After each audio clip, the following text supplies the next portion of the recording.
I feel like this should be fairly obvious, but major spoilers ahead for the plot of the original and remake of Lilo and Stitch. So, I have been seeing a lot of buzz surrounding the new live-action Lilo and Stitch lately. It's been out a short while now, and it's been doing very well in theatres, and I've been seeing whispers. No, they're not really whispers. I've been seeing a lot of issues and arguments online surrounding what the remake's intentions are with the film. Basically, hardcore fans of the original are not happy about some of the changes made, while others argue that it is still a solid film, which, it might be. But that doesn't necessarily negate the concerns raised by the former group. Now, I am someone who has loved the original Lilo and Stitch from being very young. My dad actually took me to watch it in the cinemas back in 2002. I was 6, and I remember that Gantu terrified me, and I hid behind the seat.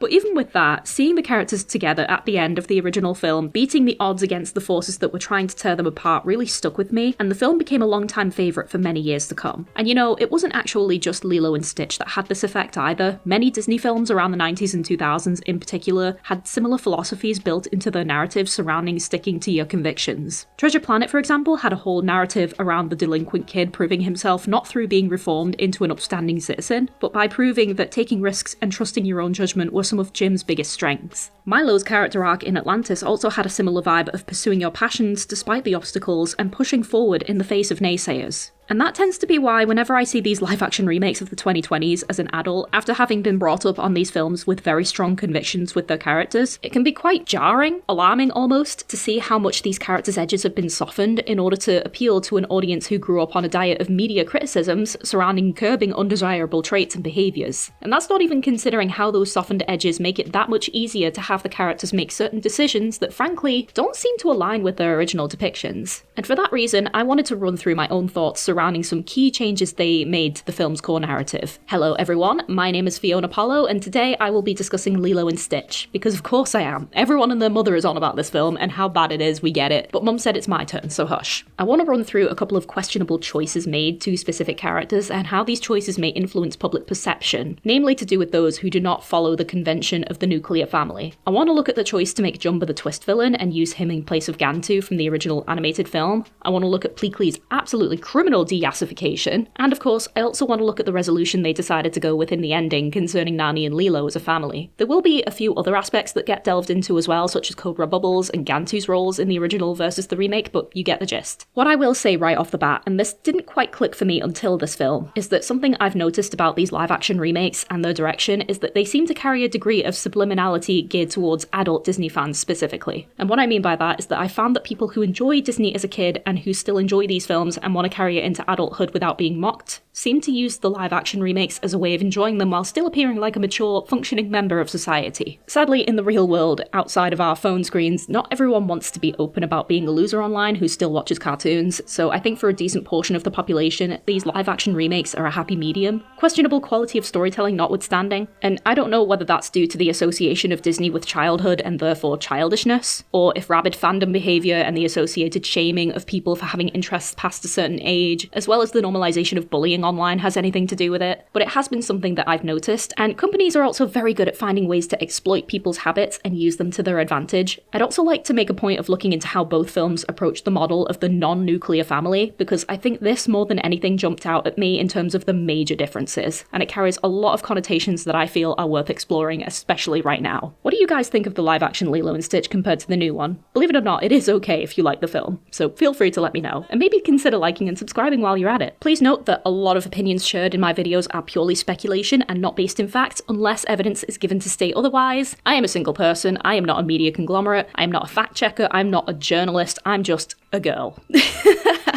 Alright, now, where were we? See, now I would start the video here, but funny thing, we have another sponsor.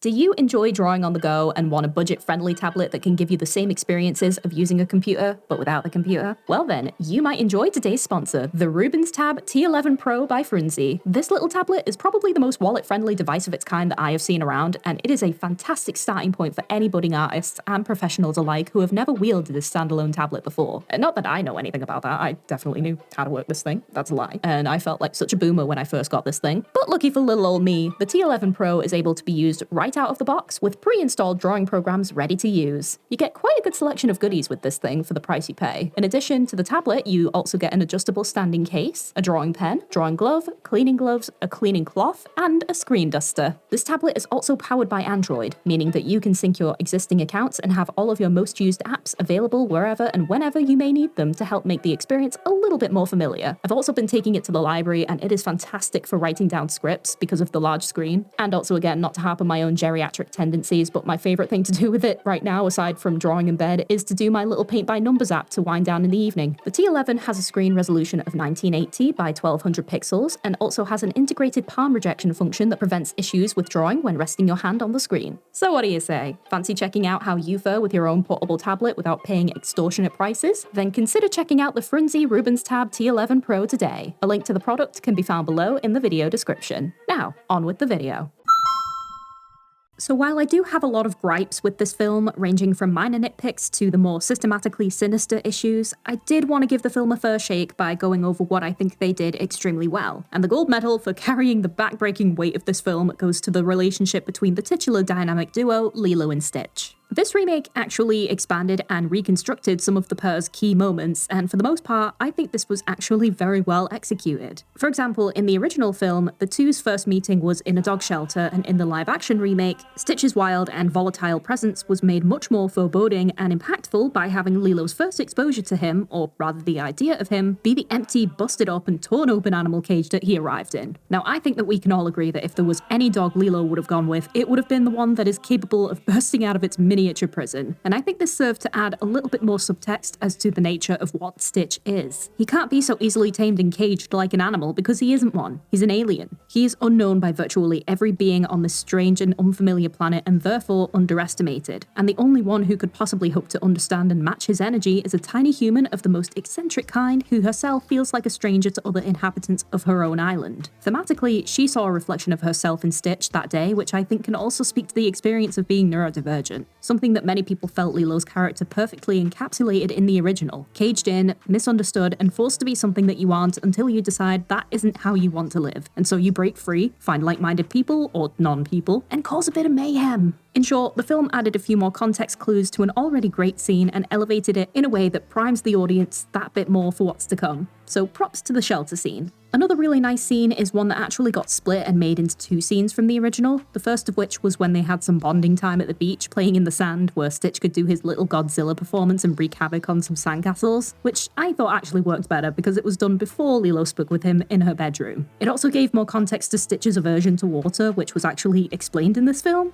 Well, it was in the original, but how many kids actually understood what molecular density meant in their first time around? I definitely didn't. This gave them both the ability to enjoy their time together and also made it that much more interesting to see how Stitch allowed his walls to come down the second time they go to the beach with Nani later on in the film and willingly approach the water with both of them. The other scene is the bedroom scene, when they finally bring Stitch home and Lilo is able to make a more vulnerable connection with him by talking about their families. It's clear that Lilo's earnestness is getting through to him, and he is beginning to question his own purpose and what he wants, as opposed to just needless destruction. It's during this that Lilo then teaches him a little bit about hula and sings Aloha Oi. It's an incredibly soft and touching moment for the two and allows for some much needed breathing room in between the rest of their more high energy and chaotic antics throughout the film. This scene is when Stitch begins to see Lilo as someone important to him, and this translates well into the next few scenes between them following, where he makes an honest effort to do good even if it doesn't quite work right away. And I think in that respect, I think that's the key reason why so many people had a positive reception to this film, because the heart of it has always been these two, and watching them come to understand, care, and want to protect one another is what drove so much of the emotional beats and laid a good groundwork for those wanting to revel in their nostalgia. Other positives for the film include the CGI. Even though it was clear that they were on a tight budget and there were quite a few restraints that heavily disrupted the film's faithfulness to the original, RIP Gantu, I am glad that they didn't try to go in the hyper-realistic route since, you know, they were aliens, so you don't strictly need to have skin and hair textures that play by human rules. Standout characters as far as the CGI goes are Stitch, obviously, he is adorable as always, and also the Grand Councilwoman, who actually looks really good. Finally, and please do not hate me for this, but I also didn't hate the inclusion of the new social worker. And I actually appreciated the scene where she sat down with Nani and you actually got a glimpse into how she is coping with suddenly being the primary caregiver for her sister despite being so young herself. As this is a live action film, it's fairly understandable that they wanted to in turn make the characterizations more realistic as opposed to the animated version that tends to gloss over just how raw the girls must be feeling over the deaths of their parents. It was also a nice little Easter egg that she is played by Tia Carrera, the original voice actor for Nani in the original film. It did always strike me in the original as a bit too coincidental that Lilo's specific social worker, Cobra Bubbles, also happened to be a retired CIA agent, but that said, I do think they could have worked this into the remake's narrative far better than what they actually went with. He just kind of appears and didn't really have any relevance at all to the film, even during the film's resolution, and he just felt very underutilized. I think they could have absolutely made him like a retired special case agent who just happened to be in the right place at the right time and almost muscles in on the original social worker's visit, parading as some kind of government official. That to me feels like it would have made a lot more sense, but this is what we got, so yeah. When you take away the other facets of the film and boil it down to its essential essence, the remake executes its intention perfectly. It's about a lonely girl who wants a friend and a lonely alien who longs for connection, and they wind up bonding to each other and becoming a family. And that would be very ideal if that wasn't the sole focus of the film. But it wasn't. The reason this film resonated so strongly with so many people even 20 years on was because of how it approached not only the relationship between a lonely kid and her new best friend, but also things like unconventional family dynamics and the wider Hawaiian identity. And unfortunately, in these specific areas, I personally feel that the film stumbled in some pretty major ways. In the remake, instead of Nani being the sole parental figure for Lilo to rely on, the two now also have a neighbour called Tutu who behaves much like an auntie. She cheekily enables Lilo's eccentric behaviours and urges Nani towards putting her brilliant mind to use. I hate this woman. I hate this woman with a passion, and it annoys me that I do, because I think I somewhat understand what they were trying to do with her by expanding on the original film's notion of Ohana, whereby, from what I've read, the term also applies to extended family, close friends, and community members. Now, I'm not going to sit here, Britishness facing the world, and claim to be an expert on this term that likely has a lot more cultural significance than I am currently privy to, but I always kind of got the impression from the original that Ohana was the friends and family we made along the way. Tutu kind of erases that original perception. She didn't just become their neighbour recently or become closer to the girls as the film progressed, which would have made it feel much more plausible. Her relationship with them is fairly established as an unrelated parental figure right from the beginning, and if I'm completely honest, I find that this works to pull away from the original's inclination towards found family. What I also don't enjoy about Tutu's inclusion in this film is that the key bonding moments between Lilo and Nani are now taken away so that she can be inserted into the narrative, and all that it felt like this did in the beginning was cause unnecessary conflict and resentment on Nani's part, as Tutu was the one to let Lilo go to the dog shelter without even informing Nani beforehand and causing her more stress, and by extension making the scene where Nani overhears Lilo wishing on a star, aka Stitch crash landing on Earth, completely pointless because she took no initiative from this moment to help her sister. This woman is essentially driving a wedge between the two for much of the film's runtime, from encouraging Nani to pursue university in California to offering to take Lilo in as a replacement caregiver so that she can go do so, which is an extremely far cry from the way this extended family dynamic was approached in the original with Jumba and Pleakley. Jumba in the original animated film is a self-proclaimed evil genius, but anyone with eyes can see that he isn't really all that evil, and a lot of it is a mix of bravado and ego, which is quickly eroded when he is tasked with capturing Stitch and opts to observe his behaviour for a time on Earth before making a move, you know, like an actual scientist. The more time he spends on Earth, and with Pleakley, who grants him the space to change his perspective on Earth in general, the more willing he is to follow Stitch's example and help rescue Lilo from Gantu during the original film's climax. In the remake, Jumba is made to be the primary antagonist even more so than he was in the original, in the sense that many of the qualities that gave him a sense of intrigue and dimension have been scrubbed. He's no longer the eccentric but understanding creator who later becomes almost the primary father figure not only to Stitch but Lilo and Nani as well, but instead he becomes almost entirely callous and selfish in his ambitions and doesn't even get to be present for the final resolution of the film. No reconciliation with Stitch or the other characters, no last-ditch effort to stay on Earth, nothing, just straight to space jail. In the original film, Jumba to me appeared to represent the father figures who initially want a child solely for their own legacy. That child and their accomplishments reflect on him and are meant to lift him up as the one responsible and deserving of the accolades that follow, which, considering Jumba as a self-proclaimed evil genius and Stitch as a vessel of destruction, makes total sense. But as the original film progresses, Stitch breaks away from the expectations placed upon him and finds meaning within his own actions and identity through living with Lilo.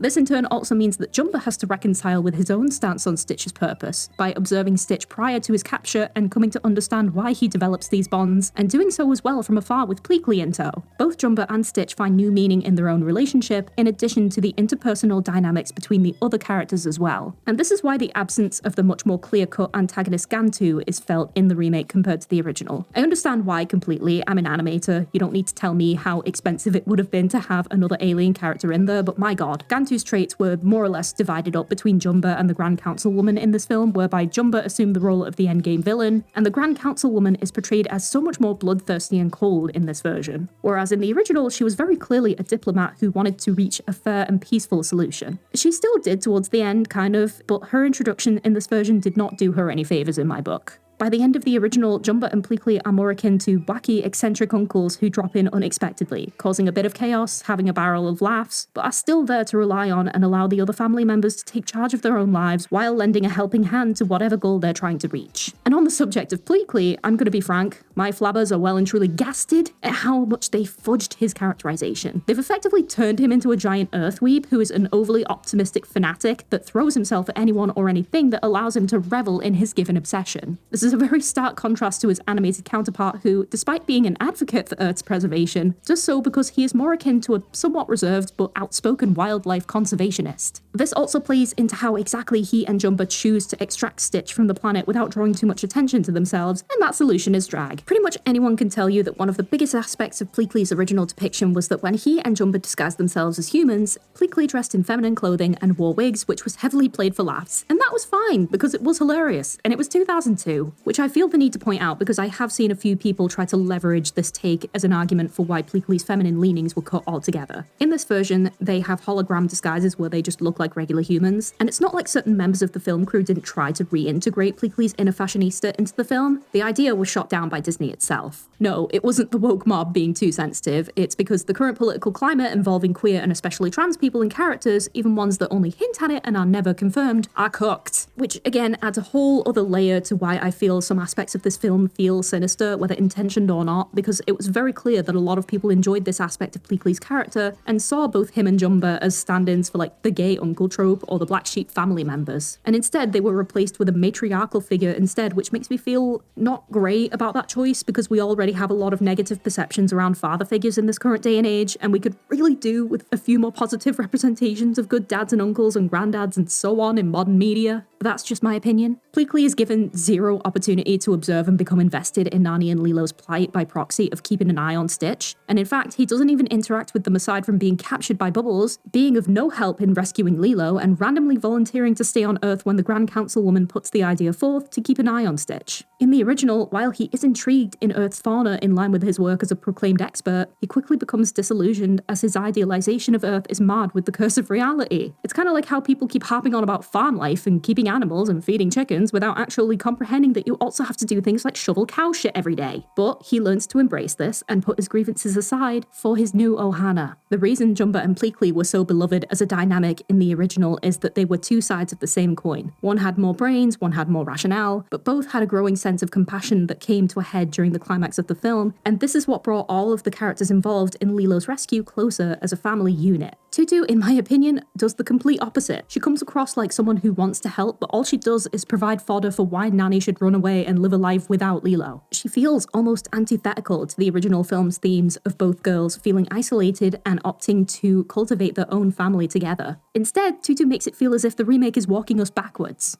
She, in my opinion, feels as if she is pushing Nani to rush off to university way too soon. And this might be a controversial thing to some people, but as someone who completed a master's at 23, I wish that we as a society would stop pushing for people to finish up every last milestone of their education and life in general while they are barely out of their teen years. You know, it's no wonder people feel like they have nothing left to look forward to after they hit 25, because by 25 it feels like everyone expects you to have hustled yourself to death and have everything figured out. Life doesn't work that way. There is an educational bottleneck happening at the moment across the globe where there are loads of young people being convinced to go to university, get qualified, and then they're having to compete for entry-level jobs after accruing absurd amounts of debt combined with no real-life experience outside of college and maybe a part-time job. It's okay for things to be put on the back burner while you focus on more pressing issues, and there is such a thing as a mature student application for a reason. There is no reason for Tutu to continuously push this onto Nani when she made it clear in the beginning that her priority is Lilo. And on that note, let's move on to some of my biggest concerns with this film, because,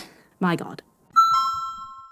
Where I think this film fumbled the absolute most, and this is really frustrating because of all the emphasis on family, is the relationships between the human characters. Arguably the driving force of the film outside of Lilo and Stitch's friendship. A core theme of the original 2002 animated film was that Lilo's family was just that, a family. It was little, it was broken, but it was still good, and that was in large part because of the generous amount of care and love Nani clearly displays for Lilo throughout the film. Nani is constantly reassuring her that Lilo is not the reason for her misgivings and spiral into worse circumstances. When hearing of Lilo's loneliness and wanting a friend, she's the one who takes the initiative to take Lilo to the dog shelter and adopt a dog. When Nani loses her job, she tells Lilo a white lie that most parents would tell their children at the age of 6, that the manager was a vampire who wanted her to join her Legion of the Undead. She is constantly fighting for her sister, furiously digging in her heels at the thought of them being split, and only relents when she literally has no other options left. The live-action version, with the exception of a few scenes, ultimately removes this aspect of Nani's character. More light on her love of surfing, marine biology, and desire to go to college is shown, but the softer moments mentioned above are replaced. Nani's white lie is replaced with exasperation. It's her neighbour who gets Stitch for Lilo, without Nani's consent, knowing that she is currently in a financial bind, by the way. Nani and Lilo get a few standout moments of the relationship, but most of it is spent with Nani lamenting the choices she ultimately cannot pursue because of her promise to always be around. I'll be honest, the film feels like it's trying to be relatable to those who are in Nani's age group at the time of the film's release, so Gen Z, but the issue I noticed is that these filmmakers obviously don't understand Gen Z very well and made Nani into this blunt, emotionally stunted character who doesn't know how to comfort her sister when it matters. Gen Z do know how to do this, but they have also been extremely jaded by the current state of the world and everything going on and constantly being exposed to bad news that it can be very difficult for them to outwardly express any passion about anything whatsoever. Nani having dreams and interests isn't the problem in this film, it's the lack of consideration that not everything is about what one person wants. I actually empathized with Nani a lot growing up for my own personal reasons, and the truth is that family sometimes means making compromises and even preparations in the event of an uncertain future. Even if that means your own future may have to wait a bit. That's just how it is. Nani's new perspective and attitude is more reminiscent of the individualistic American approach of forging ahead with your own wants and desires, which, even though that's not inherently a bad thing in of itself, it very deeply contradicts the original film's core messaging. It feels like the film is constantly gaslighting Nani into pursuing this individualistic approach because it's what's best for her, and she is the only one who matters in the equation, to the point where her surrendering Lilo to the state is presented as the most humane option. You know, never mind the fact that there is still generational trauma about Indigenous people having their children forcefully separated from them, but we don't care about that, do we?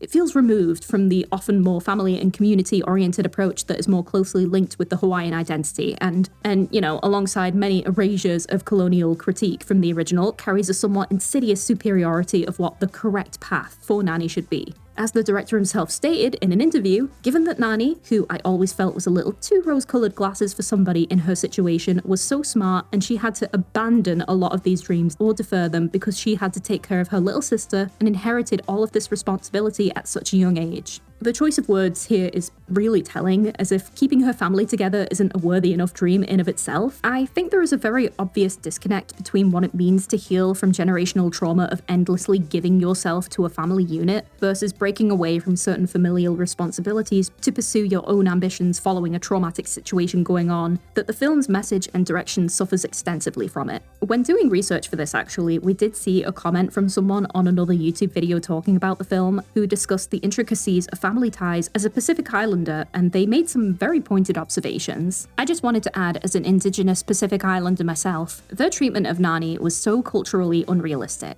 In Pacific Island culture, family is paramount. As an older sister myself, I saw a lot of me in OG Nani. I know it's parentification, but it's reality. We are raised to be second parents in our houses. We take on a lot of responsibility. If my parents passed, I would 1000% without hesitation take guardianship of my younger siblings. Our cultures value family ties. We live in multi-generational households. We rarely send our elderly to nursing homes. Foster care is unfathomable because your family, extended or nuclear, will step up. Nani's actions and behaviors were very whitewashed in this adaptation. She was quite individualistic, and the messaging was too. Yes, our communities are seeking therapy and healing from generational trauma, but that healing won't look the same as a white American family. We are still very communal to this day. This film was too whitewashed and propagandist for me, lacked the soul and manner of the animated, which I felt was such a beautiful depiction of indigenous islander culture. It captured our traditions, tenacity, perseverance, love, commitment, and way of life/worldview with such honor and care. This new one was just soulless, an extended tourism ad. And this is where it becomes so difficult to empathize with this version of Nani and her ambitions. Believe it or not, I actually love that we get a bit more context as to who Nani wanted to be, since in the original animated film, a lot of the more,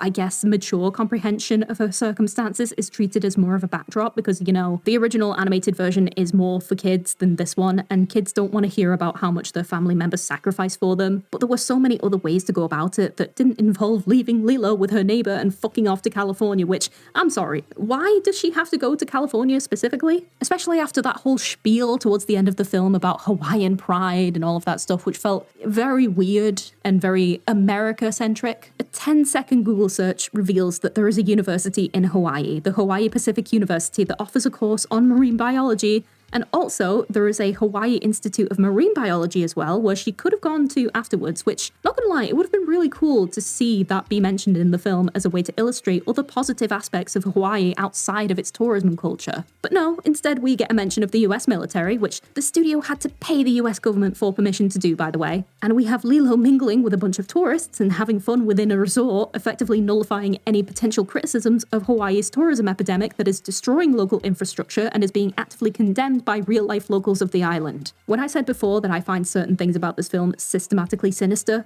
this was one of the bigger things that I meant. But don't worry, this film definitely isn't a way for Disney to promote its Hawaii-based resort or anything. No, of course not. Lilo in the original played an active part in highlighting how these things negatively influence the locals by photographing them, the same way many tourists will randomly photograph locals within certain locations, and by pranking them in a deleted scene by announcing the siren test was a real tsunami siren. Lilo herself is denied any chance to develop a relationship with her social worker either. Cobra Bubbles was shown to be an outsider of the situation, but still an adult that Lilo could trust should things go awry. And they did go badly, but he clearly had the best interests at heart, and they did have more than one scene together to interact and develop that relationship. In this version, it's a good touch to have the social worker be native. However, she only has one scene with Lilo talking to her directly, and instead she mostly speaks with Nani about essentially her being unfit to take care of her sister. Bubbles is instead relegated to this goofy Men in Black CIA agent who is trying to track down Stitch. Never mind the fact that he literally quotes, "My duty is the American people" at the climax of the film, because holy shit, me and my partner had to actually stop the film for a second after that was said because it felt so needlessly pointed, being said to a group of Hawaiians when debating the rescue of a kidnapped native child. I really do not like what they did to him in this film. In the original, he was stern but still gave Nani a lot of leeway to do what she needed to do to provide for Lilo, and eventually became part of the found family unit towards the end as well. But this one scene in the remake made him seem so callous, and I really struggled to come back around to his portrayal for the rest of the runtime.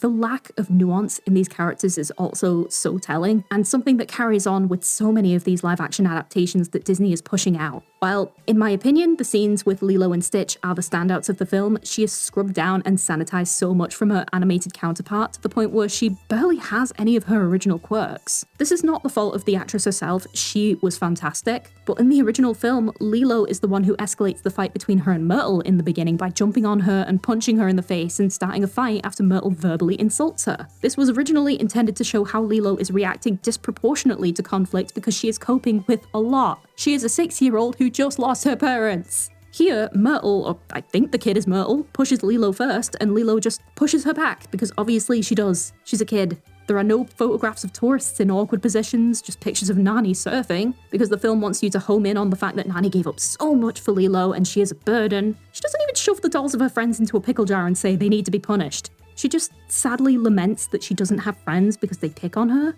There are some tiny acts of rebellion, but nothing that screams, "I just lost my parents and I'm acting out of trauma." All this is to say that I am quite disturbed at how drastically some of these characters are changed to fit a new narrative that seems perpetually at odds with the original. And the few sprinkled in romanticizations of Hawaiian resorts and pursuing the American dream really work to sour the overall messaging for me. Now, I'm not going to sit here and assert that it's the worst film ever made, because I can see why some people may enjoy it, and there were aspects that we mentioned where I thoroughly liked it as well. The theme of family feels lost in this version though, and the resolution almost makes it seem as if Lilo's Ohana is with Tutu and her grandson David, which, oh yeah, is another character assassination that I just can't abide by, because David was just this really cool dude in the original. He had a crush on Nani, which was fine, still supported her and got along with Lilo despite being rejected. But in this film, they made him into a loser, and I hate it. I hate it so much. Also, Tutu bosses him around and I'm like, shut up! But that aside, as I mentioned, people are going to enjoy this film regardless of what I or other half-baked YouTubers say, and that's very clearly what's happening if you look at the box office. Millennial nostalgia is very strong, and I completely get it. The 2000s, when most millennials were still kids or teens, is around the time when the globalization of news outlets began to hit a steep incline, and as a result, ever since then, people haven't really been able to feel so much joy in things anymore because the despair and depravity felt by the rest of the world feels inescapable. So we retreat to the things that rekindle that joy, even for a moment, before we became aware of everything wrong that goes on. But we can't become blind to that nostalgia, otherwise we risk it casting a rose-coloured tint on any and all misgivings of the corporations and conglomerates that seek to exploit it. Hawaii is a great place full of kind and resilient people, and they deserve to be listened to and respected, not by paying into a Disney movie that seeks to exploit them, but by standing with them and empathizing with why they speak out against certain issues with depictions such as this one. Enjoy your films and revel in the things that make you happy, but don't be complacent and excuse fumbled theming or sinister messaging under the guise of just letting people enjoy things without the need for introspection. And with that, I think that's it for now, folks. Thank you all so much for watching, and I hope you enjoyed my crazy rambling, I guess. I'll be honest, this one was tough to get through because I think I'm experiencing some burnout because it's getting a bit difficult to sit down and write. It's getting hard to message people back. I think I might need a break after this. That'll obviously depend on if I end up obsessing over another topic to talk about, but I've been struggling to fit other things in and it's been getting to me. I have a few interesting collab ideas in the works that I want to focus on, and I also want to get Mint and Friends sorted out as well, so I guess we'll see what happens. Thank you, as always, to my lovely, lovely patrons. Thank you to my tip jar supporter, Pedanticat. Thank you to my YouTube peeps, Jesse Sparks, Manuel Legzon Gonzalez, Ash Valentine, Mystic Mind, Lauren R, Ed Boy, Hero Sky Arts, Stefka's Doodles, and Nombomb. And an extra special thanks to my indie production supporters, Morgan LaFay Thin, Matty A, Kiyoshi, and Roundcat. If you'd like to become a patron yourself, a link to my page can be found in the description. Stay safe everyone, and I will speak to you all very, very soon. Aloha!